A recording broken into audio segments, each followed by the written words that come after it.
Shut up and sit down. तो चलिए आइए अब हम लोग पढ़ते हैं 2.9 द प्री हिस्टोरिक आर्ट, प्रागैतिहासिक कलाएं। अब उस समय कला कैसी थी, आइए मैं आपको कुछ पहले इमेजेस दिखाता हूँ। देखिए दीवार पे इस तरह से आपको कलाएं मिलेंगी, ठीक है। आप देख पा रहे होंगे काफ़ी सारे यहाँ पे दीवार पे आकृतियाँ बनाई गई हैं, ठीक है। ये सब कैसे पता चला, जब खोज हुआ, ठीक है। काफ़ी कुछ खुदाई से भी पता चला, काफ़ी कुछ हम लोगों को दीवारों पे दिखा। अगर आप भीमबेटका बोल के जगह है साउथ इंडिया में, वहाँ पे अगर आप जाएंगे तो आपको बहुत जगह पे इस तरह की चीज़ें मिलेंगी, ठीक है। तो आइए हम लोग टॉपिक पे आते हैं, एक एक लाइन पढ़ेंगे अब। The rock paintings were N important and distinct feature of the Mesolithic people, though their beginning may be traced to the Upper Paleolithic period।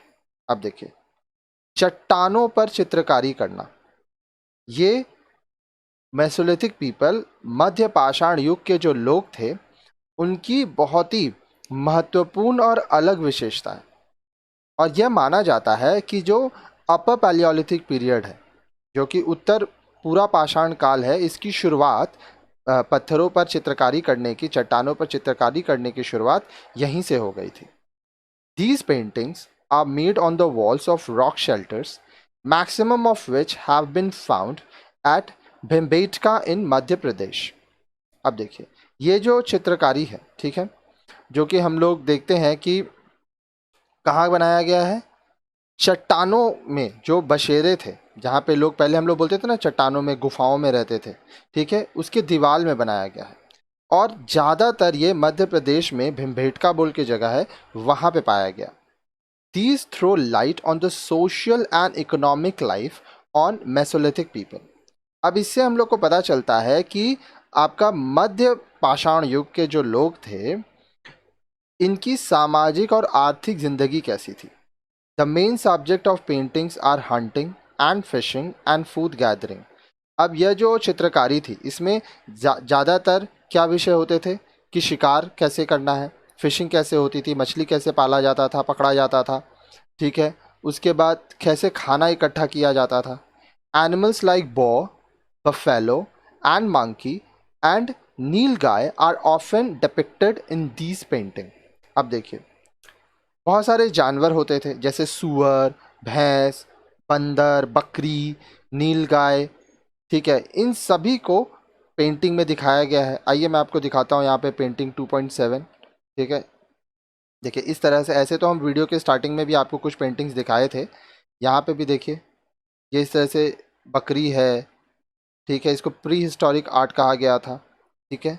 काफ़ी सारी चीज़ें हैं यहाँ पे जो कि आप देख पा रहे हैं, ठीक है। कभी मौका मिले तो भीमबेटका ज़रूर जाइए मध्य प्रदेश, और वहाँ पे ये सब अपने सामने देखिए, आपको काफ़ी अच्छा लगेगा क्योंकि ये बहुत ही सुंदर लगता है।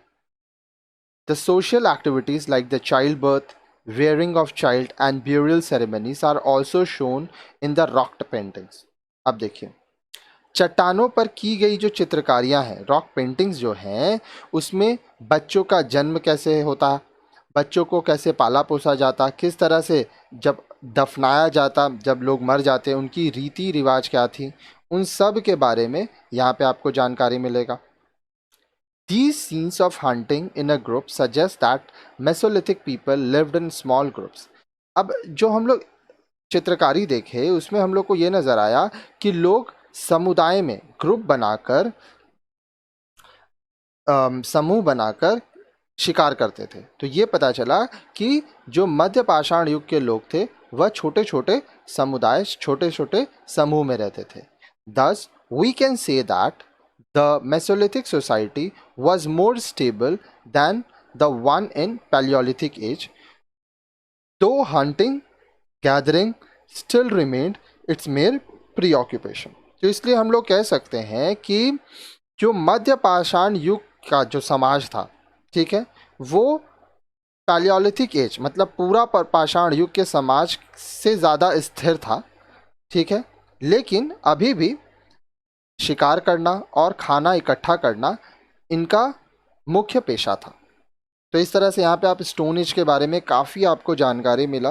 ठीक है, अब नेक्स्ट चैप्टर देखिए, उसमें हम लोग हिस्ट्री के और भी बहुत सारे वीडियोस बनाए हैं, क्योंकि एक एक करके जैसा कि आपको बताया गया है कि सारा चैप्टर्स आपको मिलेगा, सारा टॉपिक्स मिलेगा। साथ ही साथ अगर आपको कोई और सब्जेक्ट भी पढ़ना है तो आप हमें ज़रूर बताएं, क्योंकि देखिए आप जब तक हमें बताते हैं कि आपको क्या पढ़ना है तो उस हिसाब से हम लोग अपना प्लानिंग करते हैं और आपके लिए वो सब वीडियोज़ बनाते हैं। और अगर मान लीजिए आपको कुछ सब्जेक्ट पढ़ना है तो आप हमें बताएंगे, अगर उसका वीडियोस ऑलरेडी अवेलेबल है तो आपको तुरंत मिल जाएगा, और जो नहीं है उसको हम लोग ज़रूर बनाने की कोशिश करेंगे। ज़िंदगी में खुश रहिए, कामयाब बनिए। धन्यवाद।